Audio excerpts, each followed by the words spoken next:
Hello! Hi! Welcome to in my kitchen official. Please subscribe చేసుకోండి. Actually ఏంటంటే ఈరోజు recipe ఏంటంటే ఇవి పీతలు అండి. యాక్చువల్లీ మనకేంటంటే మనకు పొలాలలో దొరుకుతాయి, బయట చెరువులలో దొరుకుతాయి.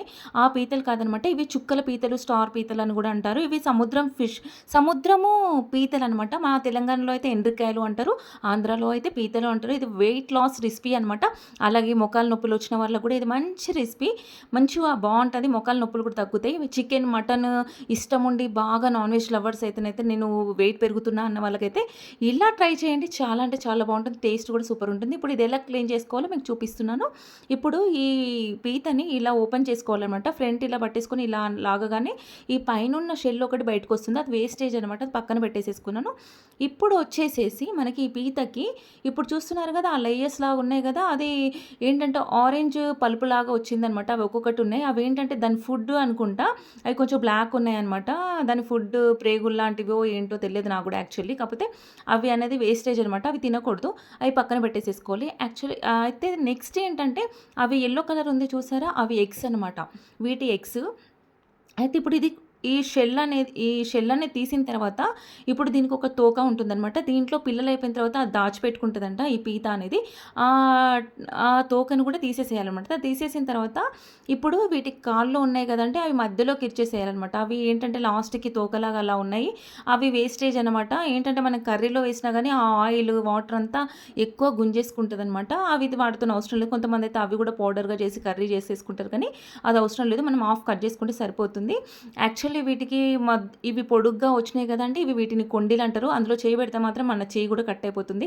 యాక్చువల్లీ ఏంటంటే ఇవి డెడ్ అయిన అంటే చనిపోయిన పీతలే కాబట్టి ప్రాబ్లమ్ లేదు కాబట్టి ఇవి అలానే ఉంచేసేసాను. ఆ కొండీలు అసలు విరగలేదనమాట. అంత స్ట్రాంగ్ ఉన్నాయి. సర్లే అనేసి అలా ఉంచేసాను. ఇప్పుడు వీటిని 2 టైమ్స్ సాల్ట్ వాటర్‌లో వేసేసి ఒకసారి వాష్ చేసుకొని పక్కన పెట్టేసేసుకోవాలి. ఇప్పుడు నేను దీంట్లోకి హాఫ్ కేజీ పీతలకి హాఫ్ కేజీ బాస్మతి రైస్ తీసుకున్నానండి. ఇక్కడొచ్చేసేసి నేను హాఫ్ కేజీ పీతలు తీసుకున్నాను కాబట్టి నాకు హాఫ్ కేజీకి 7 పీతలొచ్చాయి. అలాగే హాఫ్ కేజీ బాస్మతి రైస్ తీసుకొని 2 టైమ్స్ వాష్ చేసేసుకొని వాటర్‌లో పెట్టేసుకొని 10 మినిట్స్ పక్కన పెట్టేసేసుకున్నాను. నానబెట్టేసుకున్నాను. చూడండి ఇప్పుడు 2 టైమ్స్ ఉప్పేసేసి ఇలా కడగడం వల్ల ఈ పీతలు మొత్తం ఏంటంటే మంచి కలరింగ్ వచ్చేసింది. ఇలా వచ్చిన తర్వాత వీటిలో ఇప్పుడు అవి పక్కన పెట్టేసేసుకొని నేను ఇప్పుడు ఒక మిక్సీ జార్ తీసుకొని మీడియం సైజు 2 ఆనియన్స్ ఏసేసుకున్నాను. అలాగే వచ్చేసేసి ఒక 4, 5 పచ్చిమిర్చి వేసుకున్నాను. అలాగే ఇక్కడ వచ్చేసేసి నేను కొత్తిమీర కూడా ఒక గుప్పెడు తీసుకొని వేశాను. అలాగే పుదీనా కూడా వేశానండి. కాకపోతే ఏంటంటే మా పిల్లలు డిస్టర్బ్ చేయడం వల్ల నేను పుదీనా ఫ్లేవర్ అనేది మర్చిపోయి తర్వాత ఏసేసాననమాట. కంపల్సరీ పుదీనా వేసుకోండి. బిర్యానీకి బావుంటుంది. మర్చయితే పోవద్దు. నేను ఇక్కడ స్కిప్ చూపియలేదు. అందుకనే పుదీనా అయితే కంపల్సరీ. తర్వాత అలాగే కొంచెం కరివేపాకు వేసుకున్నాను. అలాగే కొంచెం కొత్తిమీర వేసేసుకున్నాను. ఇంకా మిగతా ఆనియన్స్ కూడా ఉన్నవి కూడా వేసుకున్నాను. అంటే మీరు తీసుకునే పీతల ప్రకారంగా మీరు ఎంత క్వాంటిటీ కొంచెం గ్రేవీ ఎక్కువ ఉందని అనుకోండి. అలా దాని ప్రకారంగా ఇంకొన్ని యాడ్ చేసుకుంటే సరిపోతుంది. అయితే దీంట్లో నేను పెరుగు వేయను కాబట్టి గసగసాలనేది పేస్ట్ రావాలి కొంచెం ఏంటంటే గ్రేవీనెస్ బావుంటుంది. అలాగే టేస్ట్ బావుంటుందని గసగసాలు వేసుకున్నాను. అది స్కిప్ అండి. అది మీకు ఇష్టమైతే వేసుకోవచ్చు. లేదంటే స్కిప్ చేసేసుకోవచ్చు. ఇప్పుడు నేను స్టవ్ ఆన్ చేసేసుకొని ఒక చిన్న బౌల్ తీసేసుకున్నాను. దాంట్లో 3 టేబుల్ స్పూన్ ఆయిల్ వేసుకొని, ఆ ఆయిల్ అనేది హీట్ అవ్వకముందే అల్లం వెల్లుల్లి పేస్ట్ అనేది ఒక 1 టేబుల్ స్పూన్ వేసుకున్నానండి. అంటే పెద్ద స్పూన్ అయితే హాఫ్ టేబుల్ స్పూన్ సరిపోతదనమాట. నేను అలా చిన్న టేబుల్ స్పూన్‌తోని ఒక అల్లం వెల్లుల్లి పేస్ట్ అనేది వేసుకున్నాను. అలాగే కొంచెం పసుపు వేసేసుకున్నాను. వేసుకొని అది కొంచెం అల్లం వెల్లుల్లి పేస్ట్ ఫ్రై అవ్వద్దు. పచ్చి వాసన పోతే సరిపోతుందండి.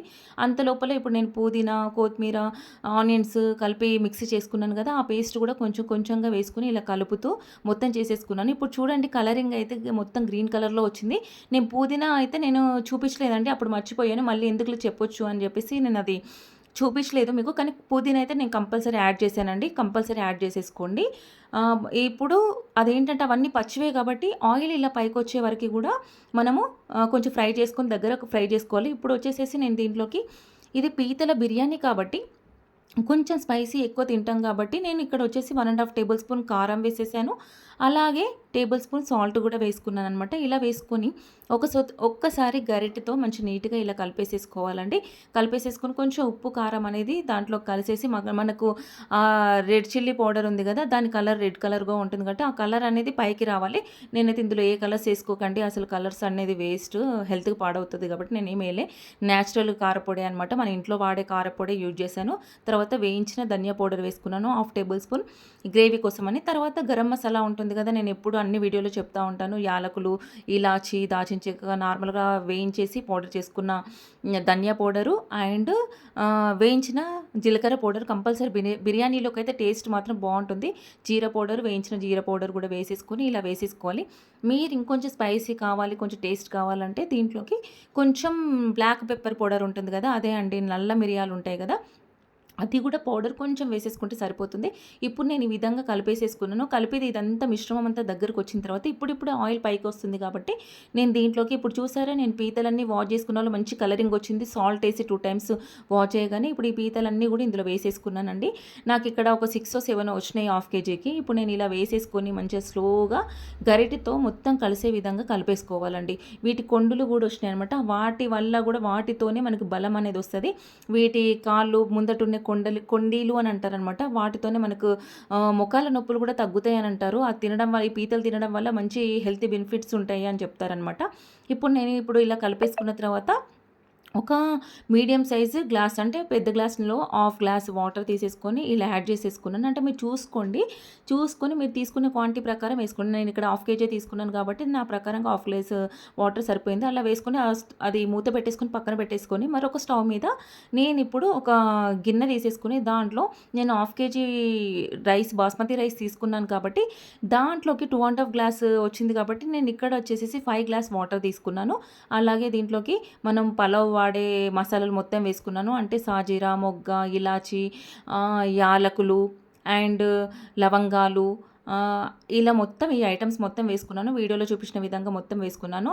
అంటే ఇందులో స్టార్ ఫ్లవరు అండ్ మళ్ళీ నెక్స్ట్ వచ్చేసేసి మనకి బాస్మతి రైస్ బిర్యానీలోకి వచ్చే ఫ్లవర్ ఉంటుంది కదా! దీని నేమ్ నాకు అంత ఐడియా లేదు. ఇది కూడా కంపల్సరీ వేసుకోవాలి. ఇది వేసుకోవడం వల్ల ఏంటంటే మనకు బిర్యానీ ఫ్లేవర్ మొత్తం కూడా ఇప్పుడు నేను ఇట్లా పీచు పీచు పాకూరలాగా వచ్చింది కదా! అది ట్రీ అనస పువ్వో లేకపోతే బిర్యానీ ఫ్లవరో అంటారు బ్లాక్‌ది. ఆ ఫ్లవర్‌లోనే ఉంటుందండి. అది కంపల్సరీ మస్ట్‌గా వేసేసుకోవాలి. తర్వాత బిర్యానీ ఆకు అలాగే జాపత్రి, జాజి పువ్వు అవన్నీ కూడా యాడ్ చేసేసాను. 4 మిరియాలు కూడా వేసేసుకున్నాననమాట. ఇలా వేసేసుకొని కొంచెం మనకెట్లా అంటే ఇక్కడ వచ్చేసేసి నేను ఇందులోకి నెయ్యి వాడట్లేదనమాట. మనకు పీతలు కాబట్టి నెయ్యి అవసరం లేదు. జస్ట్ ఒక హాఫ్ టేబుల్ స్పూన్ మనకు ఇంట్లో వాడే కర్రీలోకి వాడే ఆయిల్ ఉంటుంది కదా! అదే ఆయిల్ హాఫ్ టేబుల్ స్పూన్ వేసేసుకున్నాను. అలాగే హాఫ్ టేబుల్ స్పూన్ నేను సాల్ట్ కూడా వేసేసుకున్నాను. వేసేసుకున్న తర్వాత ఇప్పుడు ఇది మరుగుతా ఉంది చూసారా? ఇలా మరిగిన తర్వాత నేనిప్పుడు పక్కన తీసి పెట్టుకున్న బాస్మతి రైస్ ఉంటుంది కదండీ! ఆ రైస్ వాటర్‌లోకెళ్ళి తీసేసి మంచిగా ఇందులో వేసేసాననమాట. అంటే హాఫ్ కేజీ బాస్మతి రైస్‌కి నేను 5 గ్లాసెస్‌లో 2 ½ గ్లాస్ బాస్మతి రైస్‌కి డబల్ అనమాట. 5 గ్లాసెస్‌లో వాటర్ తీసేసుకున్నాను. అది కొంచెం కుక్ అవుతా ఉంటే ఇప్పుడు నేను ఈ స్టవ్ మీద ఈ పీతలన్నీ చూసుకున్నాను అనమాట. మూత తీసి చూసిన తర్వాత ఇదేంటంటే మంచిగా దగ్గరకొచ్చింది. అలాగే గ్రేవీ కూడా వచ్చింది. అయితే నేను ఇక్కడ పెరుగు యాడ్ చేయట్లేదు కాబట్టి దీంట్లోకి మనకు పులుపుతనము biryani flavour same to same as it is కావాలి. అలా అయినా మనకు ఆ ఫ్లేవర్ నచ్చుతుంది కాబట్టి ఆ ఫ్లేవర్‌ని ఆస్వాదిస్తాం కాబట్టి నేను కొంచెం ఒక 2 పెద్ద సైజు నిమ్మకాయలు పిండేసుకున్నానండి. లేదు అని అంటేనేమో మీరు కొంచెం 3 చిన్నవైతే 3 పిండేసుకుంటే సరిపోతుంది. చూసారా అట్లా పిండేసి కలిపిన తర్వాత నేను మూత తీసి మళ్ళీ ఒక 2 నిమిషాలు అలా పెట్టేసాను. చూడండి అసలు ఆ గ్రేవీ అసలు ఆ కర్రీ చూస్తుంటేనే వేసుకొని తినాలనిపిస్తుంది కదా! ఆ పీతలు మొత్తం కుక్ అయిపోయినాయి.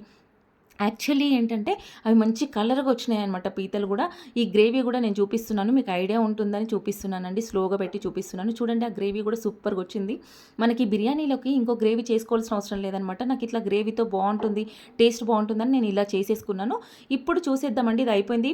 స్టవ్ ఆఫ్ చేసేసుకుంటే సరిపోతుంది. ఇక్కడ రైస్ వచ్చేసేసి బాస్మతి రైస్ మనకి ఇటు సైడ్ కుక్ అయిపోయిందనమాట ఆల్మోస్ట్. అయితే నార్మల్‌గా మనకు చికెన్ దమ్ బిర్యానీలకి వాటికి 60% 70% కుక్ చేస్తాం కదా! ఇప్పుడు ఇది పీతల బిర్యానీ కాబట్టి తొందర కుక్ అయిపోవాలి కాబట్టి ఇక్కడ వచ్చేసి నేను బాస్మతి రైస్ 80% కంపల్సరీ ఉడకబెట్టానండి. ఇప్పుడు మనకు ఒక రైస్ ముక్క తీసేసుకొని ఇలా అనగానే అది కట్ అయిపోవాలన్నమాట తొందరగా. అప్పుడే మనకి 80% వచ్చినట్టు మళ్ళీ ఆ వాటర్ కూడా కొంచెం దగ్గరికి వస్తే సరిపోతుంది. నేనిప్పుడు హండీ తీసేసుకొని దాంట్లో చిన్నగా టేబుల్ స్పూన్ ఆయిల్ వేసేసుకొని ఇప్పుడు ఆ బాస్మతి రైస్ 2 గరిటెతో తీసుకొని ఫస్ట్ ఒక లేయర్ మొత్తం తీసేసుకున్నాను. తర్వాత ఇప్పుడు పీతలు ఉన్నాయి కదా, ఆ పీతల గ్రేవీ మొత్తం ఒక లేయర్ వేసేసుకున్నాను అనమాట. చూస్తున్నారు కదా వీడియోలో. ఈ లేయర్ మొత్తం ఆ హండీలో మంచిగా ఏంటంటే నీట్గా సర్దేసుకోవాలి. సర్దేసుకున్న తర్వాత మళ్ళీ పైనుండి నేను బాస్మతి రైస్ అని వేసుకున్నాను. ఇదంతా కూడా వేసిన తర్వాత నాకు లాస్ట్‌కు బాస్మతి రైస్ వాటర్ ఉంటాయి గదా! బాస్మతి రైస్ అందులో నుండి తీసిన తర్వాత ఆ వాటర్ అయితే పడేయకూడదండి. అలానే పక్కన పెట్టేసేసుకోవాలనమాట.